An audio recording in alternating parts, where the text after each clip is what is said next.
ವಾಣಿ ಶ್ರವಣದ ಮಾತು ಇರಬಹುದು, ಜಿನೇಂದ್ರ ಭಗವಂತರ ದರ್ಶನ ಸ್ತುತಿಯ ಮಾತು ಇರಬಹುದು, ಜಿನಪ್ರಣೀತ ಯಾವ ಸತ್ವ ಇದೆ, ವಸ್ತುವಿನ ಸ್ವರೂಪ ಇದೆ, ತ್ರಿಕಾಲಿ, ಕ್ಷಣಿಕ, ಸಂಯೋಗ ರೂಪ, ಉದಯ ರೂಪ, ಯಾವ ಯಾವ ಪ್ರಕಾರದ ವಸ್ತುವಿನಲ್ಲಿ ಬದಲಾವಣೆ ಆಗ್ತಿದೆ ಅದನ್ನ ತಿಳಿಸಿಕೊಡುವಂಥ ವಚನದಿಂದ ಅಥವಾ ಲೇಖನದಿಂದ ತಿಳಿಸಿಕೊಡುವಂಥ ಯಾವ ಉದ್ಯಮ ಆಗ್ತಿದೆಯೋ ಅದು ಎಲ್ಲವೂ ಏನಿದೆ ಅಂತಂದ್ರೆ ಸಾಮಗ್ರಿಗಳ ಭೋಗ ಇದೆ, ಉಪಭೋಗ ಇದೆ. ಹಾಗಾದ್ರೆ ಅದನ್ನ ಭೂಮಿಕೆಗೆ ಅನುಸಾರವಾಗಿ ಗೃಹಸ್ಥ ಅವಸ್ಥೆಯಲ್ಲಿ ಯಾವ ಪ್ರಕಾರ ಇದೆಯೋ ಆ ಪ್ರಕಾರ, ಮುನಿ ಅವಸ್ಥೆಯಲ್ಲಿ ಯಾವ ಪ್ರಕಾರ ಸಂಭವ ಇದೆಯೋ ಆ ಪ್ರಕಾರ ಅವುಗಳನ್ನು ಮಾಡ್ತಾ ಇರ್ತಾನೆ. ಯಾಕೆ ಅಂತಂದ್ರೆ ಪರವಶತೆ ಇದೆ. ಇಷ್ಟೆಲ್ಲ ಪ್ರತಿಪಾದನೆಯ ಮೂಲಕ ನಮಗೆ ನಿರ್ಜರೆಯ ಸ್ವರೂಪ ಏನು ತಿಳಿತಾರೆ? ತಿಳ್ಕೊಳ್ಳುವವರು ಏನು ತಿಳ್ಕೊಳ್ಳೋದು? ನಿರ್ಜರೆಯ ಸ್ವರೂಪ ಹೇಗೆ ತಿಳ್ಕೊಳ್ಳೋದು? ಇದರೊಳಗೆ ಯಾವ ಒಂದು ಸತ್ವವನ್ನು ಗ್ರಹಣ ಮಾಡೋದು?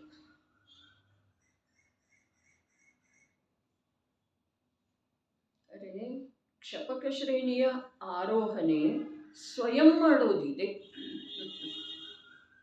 ಕರ್ಮಗಳ ತಮ್ಮ ಪ್ರಾಬಲ್ಯವನ್ನ ಕಮ್ಮಿ ಮಾಡಿದ ನಂತರ ಅಥವಾ ಕರ್ಮಗಳ ಪ್ರಾಬಲ್ಯ ಕಮ್ಮಿ ಆದ ನಂತರ ಕ್ಷಪಕ ಶ್ರೇಣಿಯ ಆರೋಹಣೆ ಆಗ್ತಿದೆ, ಹೀಗೆ ಮಾತು ಇಲ್ಲ. ಇದು ಒಂದೇ ಒಂದು ಪ್ರಮುಖವಾದಂಥ ಮಾತು ಇದೆ. ಹೃದಯದಲ್ಲಿ ವಿರಕ್ತ ಇರ್ತಾನೆ ಅನ್ನೋದೊಂದು ಮಾತ, ಮತ್ತು ಕ್ಷಪಕ ಶ್ರೇಣಿಯ ಆರೋಹಣೆ ಇವು ಸ್ವಯಂ ಮಾಡ್ತಾನೆ. ಕರ್ಮ ಇವನನ್ನ ಕ್ಷಪಕ ಶ್ರೇಣಿಯ ಆರೋಹಣೆ ಯೋಗ್ಯನನ್ನಾಗಿ ಮಾಡುವುದೂ ಇಲ್ಲ, ಕರ್ಮ ಇವನನ್ನ ತನ್ನ ವಶದೊಳಗೆ ಇಟ್ಕೊಂಡೂ ಇಲ್ಲ. ಅರೆ, ನಿಮಿತ್ತದ ಮೂಲಕ, ಸಂಯೋಗದ ಮೂಲಕ ಜಿನಾಗಮದಲ್ಲಿ 98-99% ಕಥನ ಇದೆ ರೀ. 100ಕ್ಕೆ 98-99% ಕಥನ ಸಂಯೋಗದ ನಿಮಿತ್ತದ ಮುಖ್ಯತೆಯಿಂದ ಇದೆ ರೀ. ಆದರೆ ಜಿನಾಗಮದ ಯಾವ ತಿಳ್ಕೊಳ್ಳುವಂಥ ಜಿಜ್ಞಾಸು ಜೀವ ಅಥವಾ ಪಾತ್ರ ಜೀವ ಇದ್ದಾನಲ್ಲ, ಅವ ಎಲ್ಲ ಕಡೆಗೂ ಅದರದ ಯಾವ ಯಥಾರ್ಥ ಅಂಶ ಇದೆಯೋ, ಪ್ರಯೋಜನಭೂತ ಅಂಶ, ಅದಕ್ಕೆ ಹೇಳಿದರು ಪಂಡಿತ್ ಒಡರಮಲ್ಲರ, ಈ ಜ್ಞಾನಾವರಣೀಯ ಕರ್ಮದ ಕ್ಷಯೋಪಶಮ ಅಂತೂ ಸಂಜ್ಞಿ ಪಂಚೇಂದ್ರಿಯ ಜೀವರುಗಳಿಗೆಲ್ಲರಿಗೂ ಪ್ರಯೋಜನಭೂತ ತತ್ವವನ್ನು ತಿಳಿಯುವಷ್ಟ ಆದದ್ದು ಇದೆ. ಅರೆ, ಇನ್ನವರೇನು ತಿಳಿಸಿಕೊಡವ್ರಿ? ಕಥನ ನಿಮಿತ್ತದ ಮೂಲಕ ಆಗ್ತಿದೆ, ಸಂಸಾರ ನಿಮಿತ್ತದ ದೃಷ್ಟಿಯಿಂದ ಇದೆ ರೀ. ಸಂಸಾರ ಈ ಜೀವಕ್ಕೆ ಯಾವ ಕಾರಣದಿಂದ ಇದೆ? ನಿಮಿತ್ತದ ದೃಷ್ಟಿಯ ಕಾರಣದಿಂದ. ಜೀವ ಯಾವಾಗ ನಿಮಿತ್ತದ ಸಂಯೋಗದ ದೃಷ್ಟಿ ಬಿಟ್ಟುಕೊಳ್ತಾನೋ ಆಗ ಈ ಜೀವನಿಗೆ ಸಂಸಾರ ಅನ್ನೋದು ಇಲ್ಲವೇ ಇಲ್ಲ. ಕೇವಲ ಸಂಸಾರ ನಿಮಿತ್ತಾಧೀನ ದೃಷ್ಟಿ, ಸಂಯೋಗಾಧೀನ ದೃಷ್ಟಿ ಇದೆಯಲ್ಲ, ಅದು ಒಂದರದೇ ಕಾರಣದಿಂದ ಇದೆ ರೀ. ಇದರಿಂದ ಇದಾಯಿತು, ಇದರಿಂದ ಇದು ಆಗ್ತಿದೆ, ಹೀಗೆ ಮಾಡುವುದರಿಂದ ಹೀಗಾಗ್ತಿದೆ, ಹೀಗಿರುವುದರಿಂದ ಹೀಗೆ ಆಗುವುದಿಲ್ಲ. ಅರೆ, ಯಾವುದರಿಂದನೂ ಯಾವುದರಲ್ಲಿಯೂ ಯಾವುದೇ ಪ್ರಕಾರದ ಕಾರ್ಯಕ್ಕ ಅನುಕೂಲ ಅಥವಾ ಪ್ರತಿಕೂಲ ಆಗುವುದನ್ನು ಇಲ್ಲ. ಈ ಸತ್ಯಾಂಶವನ್ನು ಜಿನಾಗಮದ ಪಾಠಕರ ಅಧ್ಯಯನಶೀಲ ಜೀವರುಗಳಲ್ಲೇ ಕೂಡ ವಿರಳ ಜೀವರುಗಳೇ ಗ್ರಹಣ ಮಾಡುತ್ತಾರೆ. ಮಂದಿರಕ್ಕೆ ಹೋಗುವುದರಿಂದ ಶುಭ ಭಾವ ಆಗ್ತಿದೆ. ಶುಭ ಭಾವದ ನಾಳೆ ಧರ್ಮಕ್ಕೆ ಕಾರಣ ಇದೆ. ಪರಂಪರೆಯಿಂದ ಶುಭ ಭಾವ ಆತ್ಮ ಪರಿಚಯಕ್ಕ ಅಥವಾ ತತ್ವದ ಪರಿಚಯಕ್ಕ ಅಥವಾ ಮೋಕ್ಷ ಮಾರ್ಗಕ್ಕ ಕಾರಣ ಇದೆ. ಆದ್ರೆ ಪ್ರಯೋಜನಭೂತ ಏನಿದೆ ಈ ವಚನದೊಳಗ ಅನ್ನೋದು ಈ ಜೀವಕ್ಕೆ ಲಕ್ಷ್ಯದೊಳಗೆ ಬರುವುದಿಲ್ಲ. ಸಾಕಷ್ಟು ಅಭ್ಯಾಸ ಮಾಡ್ತಾನೆ, ಅನೇಕ ಗ್ರಂಥಗಳನ್ನು ಓದುತ್ತಾನೆ, ಮನೋಯೋಗದಿಂದ ಓದುತ್ತಾನೆ, ಹೇಗಿದೆ ಹಾಗೆ ಓದುತ್ತಾನೆ, ಅನೇಕ ಗುರುಗಳಿಂದ ಆಲಿಸ್ತಾನೆ. ಆದರೂ ಕೂಡ ಪ್ರಯೋಜನಭೂತ ಸತ್ವವನ್ನು ಹಿಡಿದುಕೊಳ್ಳುವ ಕಲೆ ಯಾವುದೋ ವಿರಳ ಜೀವಕ್ಕನ ಬರ್ತಿದೆ. ಯುಗದ ಆದಿಯೊಳಗನ 60,000 ವರ್ಷಗಳವರೆಗೆ ಪ್ರಥಮ ತೀರ್ಥನಾಯಕ ವೃಷಭನಾಥ ಭಗವಂತರ ಮೊಮ್ಮಗ, ಪ್ರಥಮ ಚಕ್ರವರ್ತಿಯ ಹಿರಿಯ ಕುಮಾರ 60,000 ವರ್ಷಗಳವರೆಗೆ ದಿವ್ಯಧ್ವನಿಯನ್ನು ಆಲಿಸಿದ. ಅದರ ಪ್ರಯೋಜನಭೂತ ಸತ್ವವನ್ನು ಹಿಡ್ಕೊಳ್ಳಿಲ್ಲ. ಅದರ ಫಲಸ್ವರೂಪವಾಗಿ 1 ಕೋಟಿ ಸಾಗರ ಕಾಲದವರೆಗೆ ಅವನು ಸಂಸಾರದೊಳಗೆ ಪರಿಭ್ರಮಣ ಮಾಡಿದ. ಎಷ್ಟು ಬಾರಿ ನರಕಕ್ಕೆ ಹೋದ, ಎಷ್ಟು ಬಾರಿ ನಿಗೋದಕ್ಕೆ ಹೋದ. ಯಾವುದರಿಂದ? ಸಿಕ್ಕಿರುವುದರೊಳಗ ಯೋಗ್ಯವನ್ನ, ಪ್ರಯೋಜನಭೂತ ಅಂಶವನ್ನ ಗ್ರಹಣ ಮಾಡಲಿಲ್ಲ.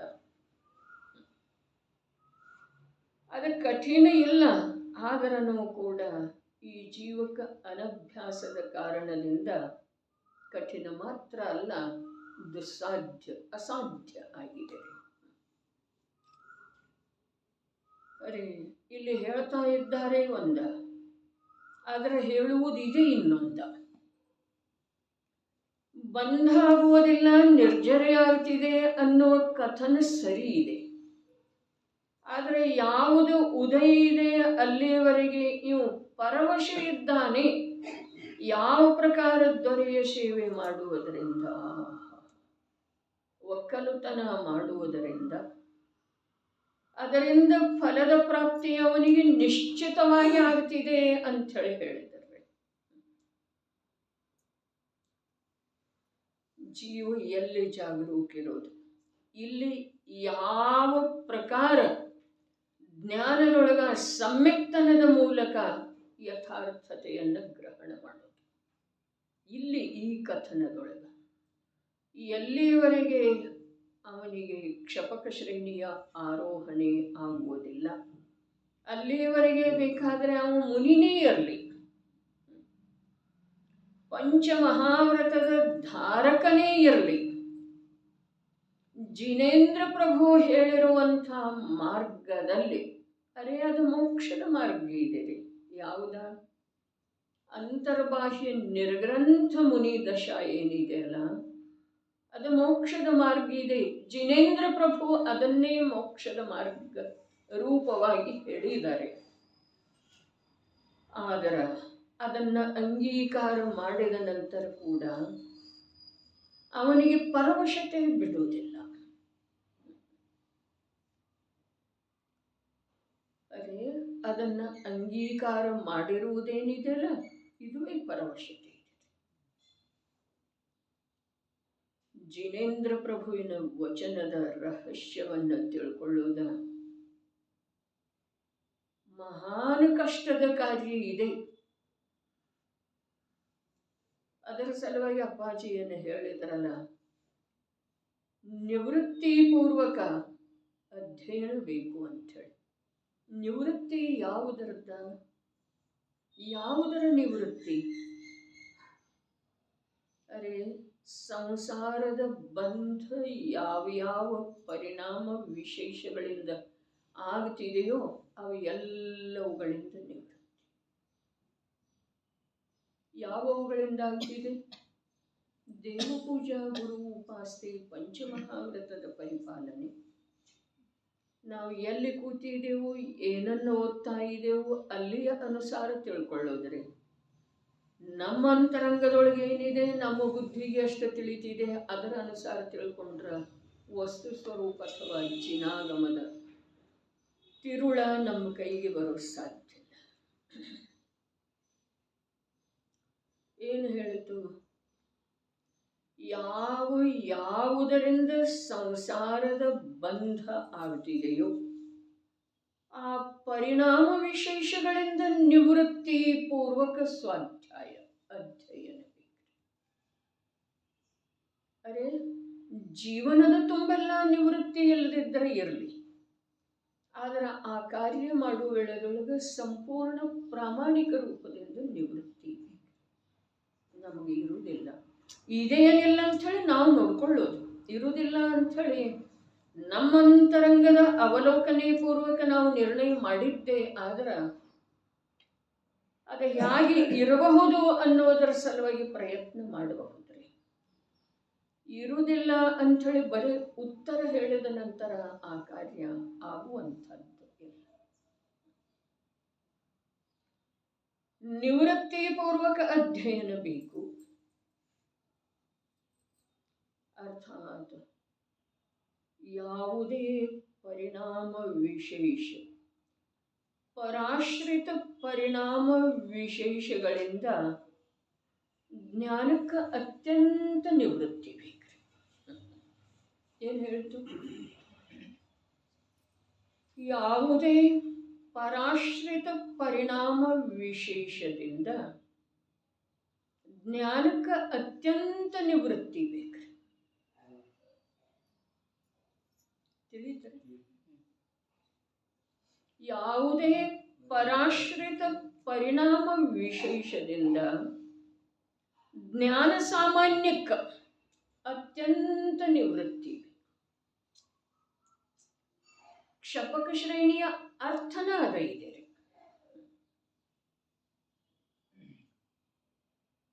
ಬಂಧ ಅಬುದ್ಧಿಪೂರ್ವಕ, ಮೊನ್ನೆ ಸ್ವಲ್ಪ ಟಚ್ ಮಾಡಿದ್ದ ವಿಷಯ. ಅಬುದ್ಧಿಪೂರ್ವಕ ಬಂಧ ಕ್ಷಪಕ ಶ್ರೇಣಿಯ ಆರೋಹಣೆ ಮಾಡುವಂಥ ಜೀವನಿಗೆ, ಸಾಧಕನಿಗೆ, ಕ್ಷಪಕನಿಗೆ ಕೂಡ 8ರಲ್ಲೇನೂ ಆಗ್ತಿದೆ, 9ರಲ್ಲೇನೂ ಆಗ್ತಿದೆ, 10ರಲ್ಲೇನೂ ಆಗ್ತಿದೆ. ಹಾಗಾದ್ರೆ 8ರಲ್ಲಿ ಬಂದಾದ್ರೆ 9ಕ್ಕೆ ಆಗ್ಬೋದ? 9ರಲ್ಲೇ ಬಂದಾದ್ರೆ 10ಕ್ಕೆ ಆಗ್ಬೋದ? ಇರಲಿ, ಕ್ರಮದಿಂದ ಹೋದ ಅಂಥೇಳಿ ಅಂದ್ಕೊಳ್ಳೋಣ. ಆದರೆ 10ರಲ್ಲೇ ಬಂಧ ಆಗುವುದರ ಫಲಸ್ವರೂಪವಾಗಿ ಲಕ್ಷಿಡೋದ್ರಿ. 10ರಲ್ಲಿ ಬಂಧ ಆಗುವುದರ ಫಲಸ್ವರೂಪವಾಗಿ 12ನೇ ಗುಣಸ್ಥಾನ ಅಬಂಧ ಅವಸ್ಥೆಗೆ ಹೇಗೆ ಪ್ರಾಪ್ತ? ಇದಕ್ಕೆ ನಿವೃತ್ತಿ ಬೇಕಂತಾರೆ ವಿಷಯ ತಿಳ್ಕೊಳ್ಳಿಕ್ಕೆ. 8ರಿಂದ 7ರಿಂದ 6ಕ್ಕೆ ಬರ್ತನ್ರಿ. 8ರಿಂದ 7ಕ್ಕೆ ಬರುವುದಿಲ್ರಿ. 10 ಅಂತ ಸಮಯ ಪೂರ್ಣ ಆಗದ ವಿನಃ, ಕಾಲ ಪೂರ್ಣ ಆಗದ ವಿನಃ 8ರಿಂದ 9ಕ್ಕನ ಹೋಗ್ತಾನ್ರಿ.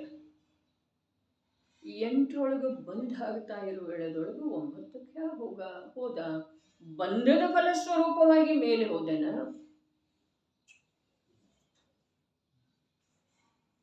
ಅದರಿಂದ 10ಕ್ಕೆ ಹೇಗೆ ಹೋದ? ಅಲ್ಲಿಂದ 12ಕ್ಕೆ ಹೇಗೆ ಹೋದ? ಬಂಧರೂಪ ಪರಿಣಾಮದ ಫಲಸ್ವರೂಪವಾಗಿ ಅಬಂಧರೂಪಾವಸ್ಥಾ ವಿಶೇಷಕ್ಕೆ ಪ್ರಾಪ್ತ ಆದೆನ. ಅದಕ್ಕೆ ಅದನ್ನ ಅಬುದ್ಧಿಪೂರ್ವಕ ಅಂತಾರೆ. ಅಬುದ್ಧಿಪೂರ್ವಕ ಇದ್ರೂ ಅಲ್ಲಿ ಕಾರ್ಯ ಆಯ್ತಲ್ಲ ಬಂಧದ್ದ. ಇದಕ್ಕೆ ಅದರ ಸ್ವತಂತ್ರತೆ ಅಂತಾರೆ. ಯಾವುದರ್ದ? ಕರ್ಮದ್ದ. ಯಾವ ಕಾರಣದಿಂದ ಸ್ವತಂತ್ರತೆ? ಅರೆ, ನೀ ಎಷ್ಟು ನಿನ್ನ ಪುರುಷಾರ್ಥದ ಫಲಸ್ವರೂಪವಾಗಿ ಎಷ್ಟು ನೀ ಮುಂದೆ ಹೋಗ್ತಿ ಹೋಗು, ಆದರೆ ಎಷ್ಟು ನನಗೆ ಅನುಕೂಲ ಅಂಶ ಇದೆಯಲ್ಲ ಅದರ ನಿಮಿತ್ತದಿಂದ ನನ್ನಲ್ಲೇ ಎಷ್ಟು ಕಾರ್ಯ ಆಗ್ಬೇಕಷ್ಟ ಆಗೋದು. ಎಷ್ಟು ಕಠಿಣ ಇದೆ ಮೋಕ್ಷ ಮಾರ್ಗ. ಏನು ಪರವಶ ಇದೆ? ಅಬುದ್ಧಿಪೂರ್ವಕ. ಅದಕ್ಕೆ ನಿನ್ನೆ ಬಂದದ್ದು ವಿಷಯ ಇದೆ ಅಲ್ಲ, ಬಹಳ ಅದ್ಭುತ ಇದೆ ರೀ. ಅಮೃತ ಚಂದ್ರಾಚಾರ್ಯರನ್ನ ನಮ್ಮ ಜೀವನದೊಳಗ ಇಷ್ಟೊಂದು ಒಂದು ಪರಿಣಾಮದೊಳಗನ್ರಿ, ಜ್ಞಾನದೊಳಗನ್ರಿ, ನಮ್ಮ ಅಂತಃ ಭಾವದೊಳಗ ಪರಿಣತಿಯೊಳಗನ್ರಿ ಇಷ್ಟೆಲ್ಲ ತಿರುವು ಮಾಡ್ತಾ ಇದ್ದಾರೆ. ಅಲ್ಲೂ ಅಮೃತ ಚಂದ್ರಾಚಾರ್ಯ, ಇಲ್ಲೂ ಏನಿದೆ ಅಬುದ್ಧಿಪೂರ್ವಕ ಅಂತಂದ್ರೆ ಏನು? ಕರ್ಣಾನುಯೋಗ ಏನು ಹೇಳಿತು, ಚರಣಾನುಯೋಗ ಏನು ಮಾಡ್ತಾ ಇದೆ, ದ್ರವ್ಯಾನುಯೋಗದ ಕಾರ್ಯ ಏನು ನಡೆದಿದೆ, ಪ್ರಥಮಾನುಯೋಗ ಅಲ್ಲಿ ಯಾವ ರೂಪದಿಂದ ಇದೆ,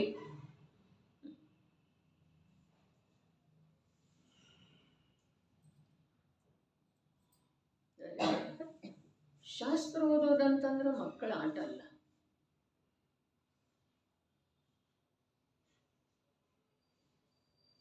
ಅದಕ್ಕೆ ಭೋಗ ಸಾಮಗ್ರಿಗಳ ಬಗ್ಗೆ ಹೇಳೋ ವೇಳೆದೊಳಗೆ 2 ದಿವಸ 3 ದಿವಸದ ಪೂರ್ವದೊಳಗೆ ಹೇಳಿದ್ದಿತ್ತು.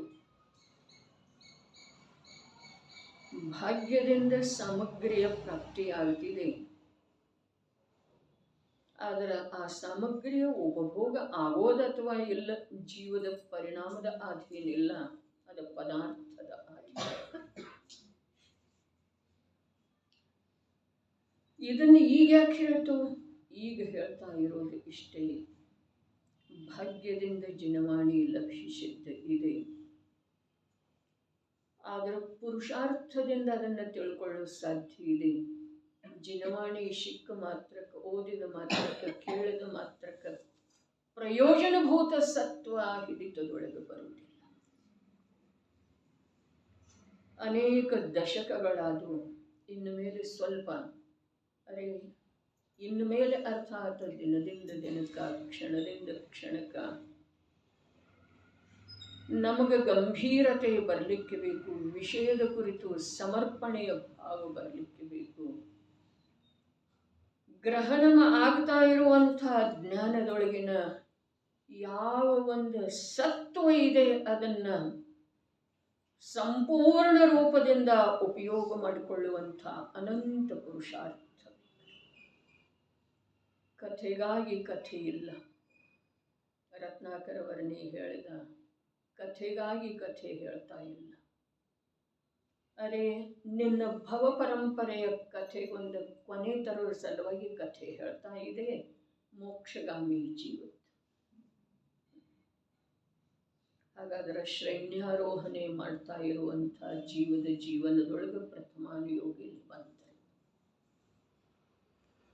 ಆ 4 ಅನುಯೋಗಗಳಿಗೆ ಸಂಬಂಧಿಸಿದ ಕ್ಷಪಕ ಶ್ರೇಣಿಯ ಆರೋಹಣೆ ಮಾಡ್ತಾ ಇರುವಂಥ ಸಾಧಕನ ಜೀವನವನ್ನು ವಿಭಾಜನೆ ಮಾಡಿ, ವಿಭಾಜನೆ ಒಂದೊಂದು ಅನುಯೋಗ ರೂಪದಿಂದ ಅವನ ಸಾಧನೆಯನ್ನು ಸಂಪೂರ್ಣ ರೂಪವಾಗಿ ತಿಳಿದುಕೊಂಡು ಅರ್ಥವಿಸಿಕೊಂಡು ಆ ಜಿನಾಗಮದ ಸಾರ ಸರ್ವಸ್ವವನ್ನು ಅವ ಯಾವ ರೀತಿ ಪಡ್ಕೊಳ್ತಾನೆ ಅನ್ನುವುದರದ ನಾವು ನಿರ್ಣಯದವರೆಗೆ ತಲುಪೋದು.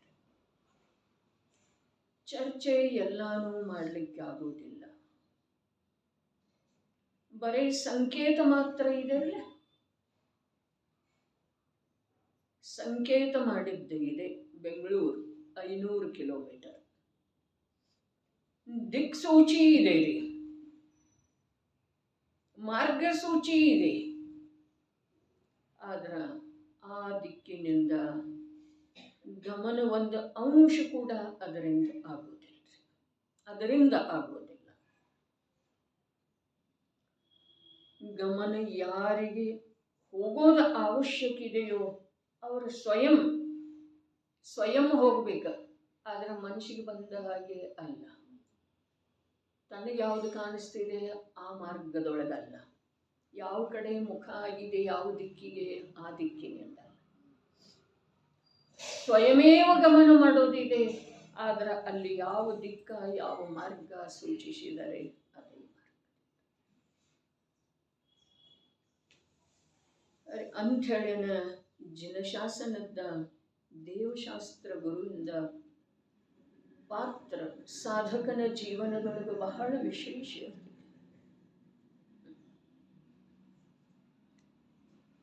ಧನದಷ್ಟೇ ಮಹಿಮೆ, ಕೀರ್ತಿಯಷ್ಟೇ ಮಹಿಮೆ, ಶರೀರದಷ್ಟೇ ಮಹಿಮೆ, ಪರಿವಾರದಷ್ಟೇ ಮಹಿಮೆ ದೇವಶಾಸ್ತ್ರ ಗುರುಗಳಿಗೆ ಇತ್ತು ಅಂತಂದ್ರೆ ಇವನ ಕಾರ್ಯ ಆಗೋದನ್ನ ಇಲ್ಲ. ಆದ್ರೆ ಅಷ್ಟೂ ಮಹಿಮೆ ಇಲ್ಲಲ್ಲ, ಅದಕ್ಕೇನು ಮಾಡೋದು? ಧನ ಮತ್ತು ಮೋಕ್ಷ ಮಾರ್ಗ ಎರಡಕ್ಕೂ ಸಮಾನ ಮಹಿಮೆ ಇದ್ರ ಮೋಕ್ಷ ಮಾರ್ಗ ಹೇಗೆ ಸಿಗೋದ್ರಿ? ಕೀರ್ತಿ ದೊಡ್ಡಸ್ತನ, ಪರಿವಾರ, ಶರೀರ ಇವುದರಷ್ಟೇ ಮಹಿಮೆ ಧರ್ಮಕ್ಕೆ, ಸುಖದ ಮಾರ್ಗಕ್ಕೆ, ಸತ್ಯ ಮಾರ್ಗಕ್ಕೆ ನೀಡಿದೆವು ಅಂತಂದ್ರ ಕಾರ್ಯ ಆಗುವುದಿಲ್ಲ ಅಂತ ಹೇಳ್ತಾರೆ. ಆದ್ರೆ ಇವು ಯಾವುದರೊಳಗಿನ ಒಂದು ಅಂಶ ಕೂಡ ಮಹಿಮೆ ನಮಗೆ ಮೋಕ್ಷ ಮಾರ್ಗಕ್ಕೆ ಅಥವಾ ಧರ್ಮ ಮಾರ್ಗಕ್ಕೆ ಇಲ್ಲ. ನೋಡ್ಕೊಳ್ಳಬಹುದಾಗಿದೆ, ನೋಡ್ಕೊಳ್ಳುವ ಸಲುವಾಗಿ ಇಲ್ಲಿ ಅವಕಾಶ ಕೊಟ್ಟದ್ದು ಇದೆ.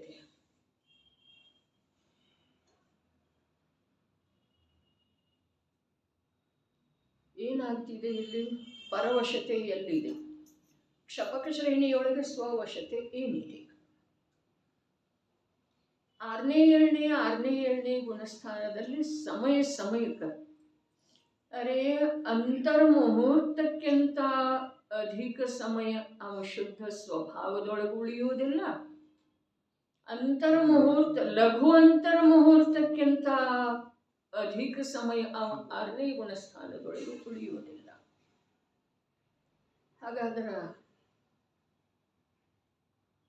ಅಂತರ್ಮುಹೂರ್ತಕ್ಕಿಂತ ಅಧಿಕ ಸಮಯ 6ನೇ ಗುಣಸ್ಥಾನದೊಳಗೆ ಇರೋದನ್ನ ಇಲ್ಲ ಅಂದಮೇಲೆ ನಿದ್ರೆಯ ಸಮಯ ಎಷ್ಟಿರ್ಬೇಕ್ರಿ? ಒಂದಿಷ್ಟು ನಮ್ಮ ಬುದ್ಧಿಯ ಅನುಸಾರ ಆಗಮದ ಶಬ್ದದ ಮೇರೆಗೆ ವಿಚಾರ ಮಾಡೋದು. ಅಂತರ್ಮುಹೂರ್ತದೊಳಗ ಅಸಂಖ್ಯ ಭೇದದವ್ರೆ. ಹೋಗ್ಲಿ, ನಾವು ಅಂತರ್ಮುಹೂರ್ತ ಅಂತಂದ್ರೆ ಸ್ವಲ್ಪ ಕಮ್ಮಿ 48 ನಿಮಿಷನ ಅಂತ ಹೇಳಿ ಇಟ್ಕೊಳ್ಳೋಣಲ್ಲ. ಮುನಿ ಉಪದೇಶ, ಗಮನಾಗಮನ, ಗ್ರಂಥ ರಚನೆ, ನಿದ್ರಾ, ಆಹಾರದ ಕ್ರಿಯೆ ಎಷ್ಟು ಸಮಯ ಮಾಡ್ತಾ ಇರ್ಬೋದು. ವಿಚಾರಣೀಯ ವಿಷಯ ಇದ್ರೂ ನಾವು ವಚನಕ್ಕೆ ಸೀಮಿತ ಮಾಡಿದ್ದೀವಿ. ಅವೆಲ್ಲ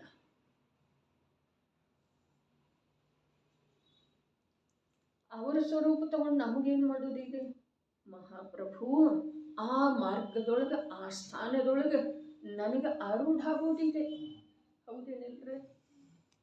ಅವರ ಸ್ವರೂಪ ಈಗ ನಾವು ವಿಚಾರ ಮಾಡೋದು ಕಾರಣ ಏನು ಅಂಥೇಳಿ ಪ್ರಶ್ನೆ ತಮ್ಮದಿತ್ತು ಅಂತಂದ್ರೆ ನಮಗಿದೆಲ್ಲ ಅಧ್ಯಯನಾದಿಗಳನ್ನು ಆ ಸ್ಥಾನದೊಳಗೆ ಆರೂಢ ಆಗುವ ಸಲುವಾಗಿನೇ ಇದೆ ಅಲ್ಲ, ಮತ್ತಾವುದರ ಸಲುವಾಗಿದೆ?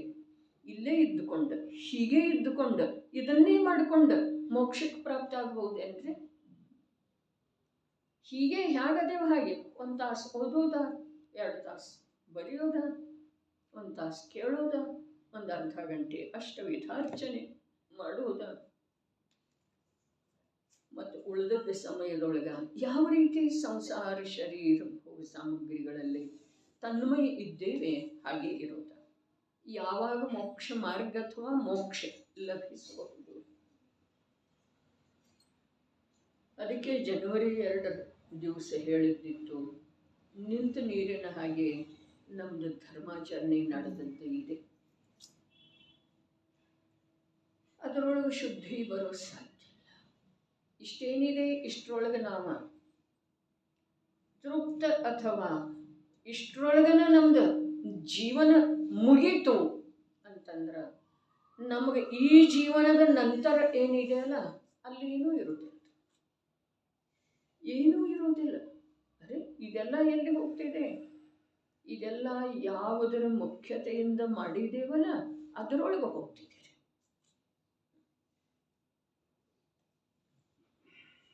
ಅರೆ ಮೋಕ್ಷಶಾಸ್ತ್ರದ ಟೀಕಾಕಾರ ರಾಮ್ಜಿ ಭಾಯಿ ಪರಿಶಿಷ್ಟದೊಳಗೆ ಹೇಳಿದರು, ಎಂದಾದರೂ ಈ ಜೀವ ಶುಭ ಪರಿಣಾಮ ಮಾಡಿದ್ದ ಅಂತಂದ್ರೆ ಅದರ ಫಲ ಜಡದೊಳಗೆ ಬರ್ತದೆ. ಎಂದಾದರೂ ಶುಭ ಪರಿಣಾಮ. ಹಾಗಾದ್ರೆ ನಾವು ಎಂದೂ ಮಾಡೇ ಇಲ್ಲ ಅಂತನೂ ಆಯ್ತಲ್ಲ. ಜಡದೊಳಗಂತಂದ್ರೆ ಯಾವ ಜಡದೊಳಗ? ನಿರೋಗಿ ಶರೀರ, ಧನಕನಕಾದಿಗಳ ವಿಪುಲ ಇರೋದ, ಪರಿವಾರ ಅನುಕೂಲ ಇರೋದ, ಇದು ಜಡ ಏನ್ರಿ? ಅವರ ಮೋಕ್ಷಶಾಸ್ತ್ರ ಯಾವುದಿದೆಯೋ, ಯಾವುದನ್ನು ಸಿದ್ಧಾಂತ ಗ್ರಂಥ ಅಂತ ಹೇಳಿ ಹೇಳ್ತಾರೋ, ಯಾವುದು ಜೈನರ ಎಷ್ಟೆಷ್ಟು ವಿಭಾಗದ ಅವರಿಗೆಲ್ಲರಿಗೂ ಮಾನ್ಯ ಇದೆಯೋ ಆ ಮೋಕ್ಷಶಾಸ್ತ್ರದ ಟೀಕಾ ಬರೆಯುವುದೊಳಗ ಟೀಕಾ ಸೂತ್ರಗಳ ಟೀಕಾ ಬರೆದ ನಂತರ ಮೊದಲನೇ ಅಧ್ಯಾಯಕ್ಕೆ ಯಾವ 5 ಪರಿಶಿಷ್ಟ ಬರೆದಿದ್ದಾರೆ. ಅಲ್ಲಿ ಹೇಳಿದರು, ಏನು ಹೇಳಿದರು? ಈ ಜೀವನು ಎಂದಾದರೂ ಶುಭ ಪರಿಣಾಮ ಮಾಡಿದ್ದರೆ ಅದರ ಫಲ ಜಡದೊಳಗೆ. ಜಡ ಅಂತಂದ್ರೆ ಏನು? ಶುಭ ಪರಿಣಾಮ ಅಂತಂದ್ರೆ ಏನು?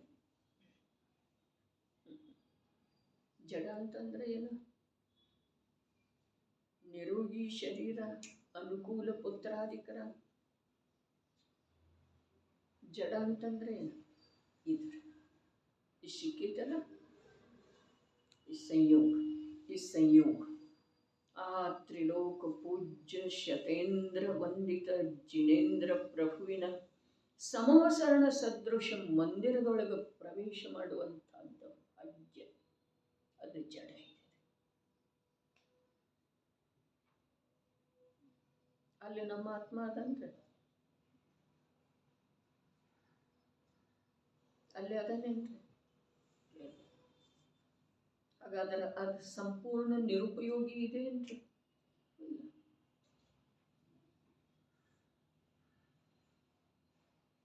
ನಿರ್ಜರೆಯ ಮಾತು ಹೇಳ್ತಾ ಇದ್ದಾರೆ ಇಲ್ಲಿ. ನಮ್ಗೆ ಆ ಮಾರ್ಗದೊಳಗೆ ಹೋಗೋದಿದ್ರೆ ಈಗೇನು ಮಾಡೋದಿದೆ? ಈಗ ನಮ್ಮ ಜೀವನದೊಳಗೆ ಆ ಮಾರ್ಗದ ಉಪಲಬ್ಧಿಯ ಸಲುವಾಗಿ ಯಾವ ಕರ್ತವ್ಯ ಮಾಡೋದಿದೆ? ಯಾವ ಕರ್ತವ್ಯ? ಸಿಕ್ಕದ್ದು ಕಮ್ಮಿ ಇದೆ ಅಂದ್ರೆ ಆದದ್ದು ಬಹಳ ಆಗಿದೆ ಅಂದ್ರೆ ಕಾರ್ಯ? ಸಿಕ್ಕದ್ದು ಕಮ್ಮಿ ಇದೆಯೇನ? ಇಲ್ಲ. ಕಾರ್ಯ ಆದದ್ದು ಬಹಳಷ್ಟಾಗಿದೆ ಅಂದ್ರೆ ಅಂಶ ಕೂಡ ಆಗಿಲ್ಲ. ಹಾಗಾದ್ರೆ ಇದು ಜಡದೊಳಗೆ ಹೋಯಿತು. ಹಿಂದೇನೇನು ಮಾಡಿದೀವಲ್ಲ ಒಂದು ವೇಳೆ ಶುಭ ಪರಿಣಾಮ ಆಗ್ತವೆ ತನ್ನಷ್ಟಕ್ಕೆ ತಾನೆ, ಅದು ಜಡದೊಳಗನ ಹೋಗ್ತಿದೆ. ಅರೇ ಶುಭ ಪರಿಣಾಮದ ಫಲ ಜಡದೊಳಗನ ಇದೆ. ನಿಗೋಧದೊಳಗೆ ಜೀವ ಶುಭ ಪರಿಣಾಮ ಮಾಡಿದಂತ ಹೇಳಿ ಅವನಿಗೇನಾಯ್ತು?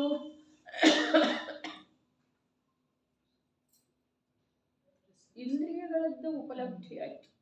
ಒಂದೇ ಇತ್ತು, 2 ಸಿಕ್ಕು, 4 ಸಿಕ್ಕು, 5 ಸಿಕ್ಕು, ಮನಸ್ಸು ಸಿಕ್ಕಿತು. ಸರಿ ಅಂಥೇಳನ ಆ ಗರ್ಭಿತ ಶುದ್ಧಿ ಓದಿದ್ರ ಧನ್ಯ ಇದೆ, ಓದದಿದ್ರ ಓದುವಂಥ ಮನಸ್ಸು ಮಾಡುತ್ತೆ. ಗರ್ಭಿತ ಶುದ್ಧಿ ನಿಗೋಧದಿಂದ ಜೀವ ಸಂಜ್ಞಿ ಪಂಚೇಂದ್ರಿಯದವರೆಗೆ ಉತ್ತರೋತ್ತರ ಶುಭ ಪರಿಣಾಮದ ಮೂಲಕ ಬಂದನ. ಆ ಶುಭ ಪರಿಣಾಮದೊಳಗೆ ಗರ್ಭಿತ ಶುದ್ಧಿ ಇದೆ. ಆದರೆ ಯಾವಾಗ ಅದನ್ನ ಅವನು ಭೇದ ಜ್ಞಾನದ ಮೂಲಕ ಪ್ರಕಟಪಡಿಸಿಕೊಳ್ಳುತ್ತಾನೋ ಆ ವೇಳೆದೊಳಗ ಅದನ್ನು ಗರ್ಭಿತ ಶುದ್ಧಿ ಅಂತೇಳಿ ಹೇಳಲಾಗುತ್ತದೆ. ಪುನಃ ನಿಗೋಧದ ಮಾರ್ಗವನ್ನು ಸುಗಮ ಮಾಡಿಕೊಂಡ ಅಂತಂದ್ರೆ ಅಲ್ಲಿ ಶುದ್ಧಿ ಇಲ್ಲವೇ ಇಲ್ಲ. ಹಾಗೆ ಇಲ್ಲಿ ಶಾಸ್ತ್ರ ಸ್ವಾಧ್ಯಾಯದೊಳಗೆ ನಿತ್ಯ ದೇವ ದರ್ಶನಾದಿ ಕ್ರಿಯೆಯೊಳಗೆ ಜಿನವಾಣಿಯ ಕುರಿತು ಯಾವ ಶ್ರದ್ಧೆ ಇದೆ ಆ ಶ್ರದ್ಧೆಯೊಳಗೆ ನಮ್ದು ಗರ್ಭಿತ ಶುದ್ಧಿ ಇತ್ತು ಅಂತಂದ್ರ ಅದು ಪ್ರಗಟ ಶುದ್ಧಿಗೆ ಕಾರಣ ಆದರನ ಅನ್ನೋದ್ರಿ. ಇದನ್ನು ಗರ್ಭಿತ ಶುದ್ಧಿ ಅಂತ. ಪ್ರಗಟ ಶುದ್ಧಿ ಏನ? ಪ್ರತ್ಯಕ್ಷ ಆತ್ಮನ ಅನುಭವ ರೀ.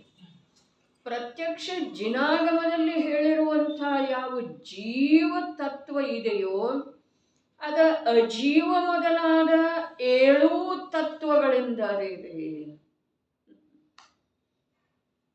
ಜಿನಾಗಮದಲ್ಲಿ ಹೇಳಿರುವಂಥ ಯಾವ ಜೀವ ತತ್ವ ಇದೆಯೋ ಅದ ಅಜೀವ ಮೊದಲಾದ 7 ತತ್ವಗಳಿಂದ ಭಿನ್ನ ಹೇಗಿದೆಯೋ ಹಾಗೆ ಪ್ರತ್ಯಕ್ಷ ಜ್ಞಾನದೊಳಗ ಪ್ರಗಟ ಆಗುವುದ. ಅದು ಈ ಜಿನವಾಣಿಯ ಶ್ರದ್ಧೆ, ನಿತ್ಯ ಸ್ವಾಧ್ಯಾಯ, ದೇವದರ್ಶನ ಇವು ಎಲ್ಲವುಗಳಲ್ಲೇ ಗರ್ಭಿತ ಶುದ್ಧಿ ಇತ್ತು ಅಂಥೇಳಿ ಆ ಕಾರ್ಯ ಆಯಿತು ಅಂಥೇಳಿ ಹೇಳಬಹುದಾಗಿದೆ. ಆದರೆ ಕಾರ್ಯ ಆಗಲೇ ಇಲ್ಲ ಅಂತಂದ್ರೆ ಕಾರ್ಯ ಆಗಲೇ ಇಲ್ಲ, ಭವಪೂರ್ಣ ಆಗೋದೇನಿಲ್ರಿ. ಇದೆಲ್ಲ ಬಿಟ್ಟು ಹೋಗೋದೇನಿಲ್ರಿ. ಹೋದ ನಂತರ ಇಲ್ಲಿ ಕಾರ್ಯ ಆಗಲೇ ಇಲ್ಲ, ಕಾರ್ಯ ಆಗುವ ರೂಪದ ಅಂತಃಪರಿಣತಿ ಆಗಲೇ ಇಲ್ಲ ಮುಂದಿನ ಭವದೊಳಗಲ್ಲ, ಅದರ ಮುಂದಿನ. ಅರೆ ಈಗ ನೋಡ್ರಿ, ಮಾತು ಹೀಗಿದೆ. ಕರ್ಮ ಸಿದ್ಧಾಂತದ ಒಂದು ಮಾತಿಲ್ಲಿ ಸ್ಪಷ್ಟ ಮಾಡಲಿಕ್ಕೆ ಬಯಸ್ತೇನೆ ಗೌರಣ್ಣವರು. ಈ ಭವದಲ್ಲಿ ನಾವು ಆತ್ಮಕಲ್ಯಾಣಕ್ಕೆ ಸಂಬಂಧಿಸಿದ ಹಾಗೆ ಯಾವ ಉತ್ಸಾಹ, ಯಾವ ಜಿಜ್ಞಾಸೆ, ಯಾವ ಪ್ರಯತ್ನ ಮಾಡಿದೇವಲ್ಲ ಅದರ ಫಲಸ್ವರೂಪವಾಗಿ ಮುಂದಿನ ಭವದೊಳಗ ಇಂಥದೇ ಸಂಯೋಗಗಳು ಸಿಗ್ತವೆ ಅನ್ನೋದು ಕನಸಿನೊಳಗೆ ಕೂಡ ಸಾಧ್ಯ ಇಲ್ಲ. ಹಾಗಾದ್ರೆ ಏನು? ಮುಂದಿನ ಭವದೊಳಗೆ, ಅದರ ಮುಂದಿನ ಭವದೊಳಗೆ, ಅದರ ಮುಂದಿನ ಭವದೊಳಗೆ 4 ಭವ ಕಳೆದ ನಂತರ, 10 ಭವ ಕಳೆದ ನಂತರ ಈ ಭವದಲ್ಲಿ ಮಾಡಿದ್ದೇನಾದರೂ ಅದರದ ಆಳ ಇತ್ತು ಅಂತಂದ್ರೆ ಅದು ಮತ್ತೆ ಅಂಥ ಸಂಯೋಗವನ್ನು ತಕ್ಷಣ ಮುಂದಿನ ಭವದೊಳಗಲ್ಲ. ಯಾಕೆ ಅಂತಂದ್ರೆ ಕರ್ಮ ನಮ್ಮದು ಹಿಂದಿನ ಭವಗಳದ್ದೆಲ್ಲ ಈ ಭವದಲ್ಲೇನು ಪೂರ್ಣ ಆಗಿಲ್ಲ. ಈ ಭವದ ತಕ್ಷಣ ಮುಂದಿನ ಭವದೊಳಗೆ ಸಿಗಬೇಕಾದ್ರೆ ನ್ಯಾಯ ಇದೇನಿಲ್ಲ.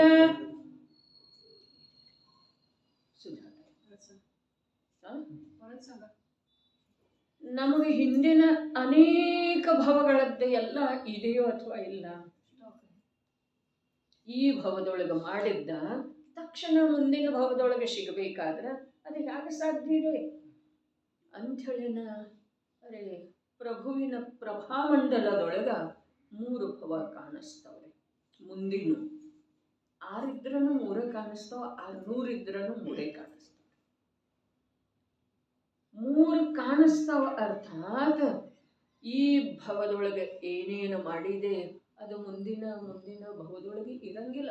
ಅವು ಮೊದಲೇ ನಿರ್ದಿಷ್ಟ ಅದವ್ರೆ. ಪ್ರಭು ಮತ್ತೆ ವಿಚಾರ ಮಾಡಿರಲಿಲ್ಲ ಸುಧಾತ. ಅದನ್ನೇ ಇನ್ನಷ್ಟು ಸ್ಪಷ್ಟಪಡಿಸಿದರು. ಸಮಯ ಸಾರದ ಗಾಥೆಯ ಆಧಾರದಿಂದ, ಅಮೃತ ಚಂದ್ರಾಚಾರ್ಯರ ಟೀಕೆಯ ಆಧಾರದಿಂದ ತರ್ಕಜ್ಞಾನಿ ಅನ್ನಿಸಿಕೊಳ್ಳುವಂತಹ ಬಾರಿಲ್ಲ ಕ್ರಮ ನಿಯಮಿತ ಪರ್ಯಾಯದ ರೂಪದಿಂದ ಸ್ಪಷ್ಟಪಡಿಸಿದರು. ಅರೆ ಇಲ್ಲಿ 3 ಭವದ ಮಾತಿದೆ. ಅಲ್ಲಿ ಎಲ್ಲಿ ಕಂಡಿದ್ದು ಅಲ್ಲ, ಎಲ್ಲಿ ವೃಷಭನಾಥರ ದಿವ್ಯ ಜ್ಞಾನದೊಳಗೆ ಮರೀಚಿಯ ಒಂದು ಕೋಟಿ ಸಾಗರದ ನಂತರ ಮಹಾವೀರ ಆಗವ. ಹಾಗಾದ್ರೆ ಅವ ಮಧ್ಯದ್ದು ಎಲ್ಲ ಕಂಡಿದ್ದು ಅಥವಾ ಇಲ್ರಿ? ಕಾಣಬೇಕಾದ್ರೆ ಇದ್ದು ಅಥವಾ ಇಲ್ರಿ? ಹಾಗಾದ್ರೆ ಅವನ್ನೆಲ್ಲ ದಾಟಬೇಕಾಗುತ್ತೆ. ಅಷ್ಟು ಹಗುರಿಲ್ಲ, ಬಹಳ ಹಗುರು ತಿಳ್ಕೊಂಡಿದ್ದೇವ್ರಿ ನಾವು ಜನವಾಣಿಯ ಕಥನವನ್ನು. ಇನ್ನು ಅಜ್ಞಾನಿಗಳಂತೂ ಹೇಳ್ತಾರೆ ಏನಿಲ್ಲ, ಇಲ್ಲಿ ಮಾಡಿ ಇಲ್ಲೇ ಕಳೆಯೋದಿ. ಎಲ್ಲಿ ಕಳೀತೀರಿ? ಇಲ್ಲೇ ಮಾಡಿ ಇಲ್ಲೇ ಎಲ್ಲಿ ಕಳಿ? ಸಾಮಾನ್ಯ ಒಂದು ಜನರಿಗೆ ಬುದ್ಧಿ ಕಲಿಸೋ ಸಲುವಾಗಿ ಹಾಗೆ ನೋಡು, ಅಷ್ಟೆಲ್ಲ ಕೆಡಕು ಮಾಡಿದ ಕೊನೆಗೆ ಅನುಭವಿಸಿದೇನಿಲ್ಲ. ಆದರೆ ಮುಗಿಲಿಲ್ಲ, ಅದನ್ನ ಅನುಭವಿಸಿಲ್ಲ. ಅಂಥದೇ ಅವನದು ಮೊದಲಿಂದೆಲ್ಲ ಇತ್ತಲ್ಲ ಸಂಸ್ಕಾರ, ಅದರಿಂದ ಏನು ಕರ್ಮ ಇತ್ತಲ್ಲ, ಅದೇ ಯೋಗದಿಂದ ಈಗ ಉದಯಕ್ಕೆ ಬಂತು. ಇನ್ನು ಕೆಲವ್ರದ್ದು ಹಾಗೂ ಆಗ್ತಿದೆಯಲ್ಲ, ಬಹಳಷ್ಟು ಜೀವನ ಪರ್ಯಂತ ಲೋಕೆಲ್ಲ ಸುಲಭವಾಗಿ ತಿಳಿಯುವಷ್ಟು ಅನ್ಯಾಯ ಮಾಡಿದ್ರೂ ಕೂಡ ಅವನ್ನೆಲ್ಲ ಅನುಕೂಲನೇ ನಡೀತಿದೇನಿಲ್ಲ. ಅದು ಯಾವುದರದ್ದು ಫಲ? ಎಲ್ಲ ಹಿಂದಿಂದನ. ಮತ್ತು ಯಾವುದು ಕಾಣಿಸ್ತಲ್ಲ ಇಂದಿನ ಭವದ ಪ್ರವೃತ್ತಿಯ ಅನುಸಾರ ಅದು ಹಿಂದಿಂದ ಇತ್ತು ಮಹಾಪ್ರಭು, ಇಂದಿಂದ ಅಲ್ಲ. ಇಂದಿಂದ ಇಷ್ಟು ಬೇಗ ಉದಯಕ್ಕೆ ಬರಬೇಕಾದ್ರೆ ಮಿಥ್ಯಾತ್ವ ಹೋಗ್ಬೇಕಾಗೋದು ನೋಡ್ರಿ. ಒಂದು ವೇಳೆ ಮಿಥ್ಯಾತ್ವ ಬರೀ ಹೋದ್ರೆ ನಡೆಯೋದಿಲ್ಲ ಸುಧಾತಾಯಿ. ತೀವ್ರ ಪುರುಷಾರ್ಥ ಇದ್ರೆ ಇಂದಿಂದ ಇದೇ ಭವದೊಳಗೆ ಬರ. ಅದಕ್ಕೆ ಯಾರೂ ಶುಷ್ಕ ಅಭಿಮಾನ ಮಾಡುವ ಅವಶ್ಯಕತೆ ಇಲ್ಲ. ಅರೆ ಎಷ್ಟು ಸಜ್ಜನಿಕೆ ಇದ್ರೂ ಕೂಡ ಕಷ್ಟ ತಪ್ಪುವುದೇ ಇಲ್ಲ ಅಂಥದ್ದು ಒಂದೊಂದು ಜೀವನ ಕಂಡು ಬರ್ತಿದೆ. ಆದ್ರೆ ಆ ಸಜ್ಜನಿಕೆಗಾಗಲಿ ಆ ಕಷ್ಟಕ್ಕಾಗಲಿ ನಿಜವಾಗಿ ತಾಳ್ಮೇಳ ಅಥವಾ ಈ ಕಾಲದ ಸಂಬಂಧ ಇರುವುದಿಲ್ರಿ. ಈ ಭಗವಂತ ಎಲ್ಲ ಹಳೇದೆ, ಹೊರಗೇನು ಕಾಣಿಸ್ತಿದೆ ಅದೆಲ್ಲ ಹಳೇದು, ಒಳಗೇನಿದೆ ಅದು ನಿತ್ಯ ನೂತನ. ಈ ಸಮಯದಲ್ಲಿ ನನಗೆ ಯಾರ ಕುರಿತಾಗಲಿ ರಾಗ ಆಯ್ತಲ್ಲ, ಅದರದ ಫಲ ಆಕುಲತೆಯ ರೂಪದಿಂದ ಇದೇ ಸಮಯದಲ್ಲಿ ಅದ ಧಾನ್ಯ ರೂಪದೆಂದರೆ, ಮತ್ತು ಅದರದ ಹುಲ್ಲಾದ ಏನಿದೆಯಲ್ಲ, ಭತ್ತದ ಹುಲ್ಲು ಇರ್ತಿದೆ, ಭತ್ತದ ಧಾನ್ಯ ಇದೆ, ಬೆಳೆಯೊಳಗೆ ಎರಡು ಅದವಲ್ಲ, ಅದು ಹುಲ್ಲಿನ ರೂಪದಿಂದ ಇದೆ. ಅದು ಕರ್ಮ ಅಂತ ಹೇಳೋದು. ಅನುಭವ ಏನಾಗ್ತಿದೆಯಲ್ಲ, ಅದು ಪರಿಣಾಮದ ಫಲ ಅಲ್ಲೇ. ಅರೇ ಎಷ್ಟು ದುಃಖಿ, ಎಷ್ಟು ಆಕುಲ ವ್ಯಾಕುಲ ಇರ್ತಾನೆ, ತೀವ್ರ ಕಷಾಯಿ ಜೀವ ಇರ್ತಾನ ಅಥವಾ ಇಲ್ಲ, ಕಾಣಿಸ್ತಿದೀವ ಅಥವಾ ಇಲ್ರಿ, ಒಳಗೆ ಎಷ್ಟು ಅವನ ಆಕುಲ ವ್ಯಾಕುಲತೆ ಅದೇ ಚಡಪಡಿಸ್ತಾ ಇರ್ತಾನೆ. ಅತ್ಯಂತ ಕಾಯ್ದ ಹೆಂಚಿನ ಮೇಲೆ ಬಿದ್ದಿರುವಂಥ ನೀರಿನ ಹಾಗೆ ಅವನ ಪರಿಣಾಮ ಆಗ್ತಾ ಇರ್ತಿದೆ. ಹಾಗಾದ್ರೆ ಆ ಪರಿಣಾಮದ ಫಲ ಆ ಪರಿಣಾಮಿಯ ಸರ್ವ ಪ್ರದೇಶದೊಳಗೆ ಅದೇ ಸಮಯದೊಳಗೆ ಆಗೋದು ಅಥವಾ ಇಲ್ರಿ. ಕಾಯ್ದ ಹೆಂಚಿನ ಮೇಲೆ ಜಲಬಿಂದು ಬಿದ್ದ ನಂತರ ಆ ಬಿಂದು ಸಂಪೂರ್ಣ ಅದರದ ಪ್ರಭಾವ ಅದು ಅನುಭವಿಸೋದು ಅಥವಾ ಇಲ್ರಿ. ಅದೇ ಪ್ರಕಾರ ಅವನ ಜ್ಞಾನರೂಪದ ಬಿಂದು ಪ್ರಗಟ, ಯಾವ ಜ್ಞಾನರೂಪದ ಬಿಂದು ಇದೆಯಲ್ಲ, ಅದು ಕಷಾಯ ರೂಪದ ಅಗ್ನಿಯ ಮೇಲೆ ಬಿದ್ದ ನಂತರ ಆ ಬಿಂದು ಮಾತ್ರ ಅಲ್ಲ, ಆ ಬಿಂದು ಯಾವೊಂದು ಇದೆಯಲ್ಲ, ಆ ಸಿಂಧು ಸದೃಶ ಆತ್ಮನ ಸರ್ವ ಪ್ರದೇಶದೊಳಗ ಅದೇ ಸಮಯದೊಳಗ ಅಷ್ಟೇ ದಾಹ.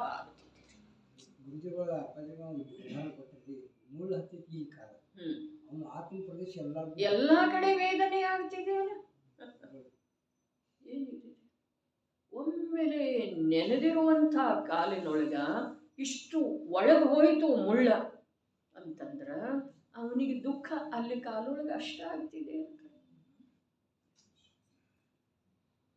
ಅರೆ ಈ ಜೀವ ಕೈ ಸುಡ್ತಿದೆ, ಹೆಂಚ ಕೈ ಹಚ್ಚುತ್ತೇವೆ, ಯಾವುದೋ ಬಿಸಿ ಕುಕ್ಕರ್ ಕೈ ಹತ್ತಿದೆ, ಪಾತ್ರೆ ಕೈ ಹತ್ತಿದೆ, ಅಲ್ಲಿ ಅಷ್ಟ ಸುಡ್ತಿದೆ ಅಂದ್ರೆ ಆತ್ಮನ ಪ್ರದೇಶದೊಳಗ, ಅರೂಪಿ ಆತ್ಮನ ಪ್ರದೇಶದೊಳಗ ಅರೆ ಏನಿದೆ ಅದ ಅರೂಪಿ ಆತ್ಮನ ಪ್ರದೇಶದೊಳಗ ಆತ್ಮನ ಶ್ರದ್ಧಾಜ್ಞಾನದ ಮೂಲಕ ದೇಹದ ಜೊತೆಗೆ ಯಾವ ಏಕತ್ವ ಇದೆಯಲ್ಲ, ಆ ದೇಹದ ಒಂದು ಭಾಗದೊಳಗ ಆಗಿರುವಂಥ ಯಾವ ಒಂದು ಅದ ಪ್ರತಿಕೂಲತೆಯ ವೇದನೆ ಇದೆ, ಅದು ಆತ್ಮನ ಸರ್ವ ಪ್ರದೇಶದೊಳಗ. ಅದ್ಭುತ ಮಾತಿದೆ. ಜೀವನ ಅಶಾಶ್ವತ ಇದೆ, ಮಹಾನ್ ಯೋಗ ಇದೆ, ಅಪೂರ್ವ ಯೋಗ್ಯತೆ ಪ್ರಗಟ ಆಗುವಂಥದ್ದು ಪುರುಷಾರ್ಥ ಮಾಡಬಹುದಾಗಿದೆ. ಏನು ಮಾಡೋದು ಅದನ್ನು ನಮಗೆ ಬಿಟ್ಟಿದ್ದೇ ಇದೆ. ಅದಕ್ಕೆ ರುಚಿಸಿದ ಕಡೆ ಹೋಗಲಿ ಜೀವ.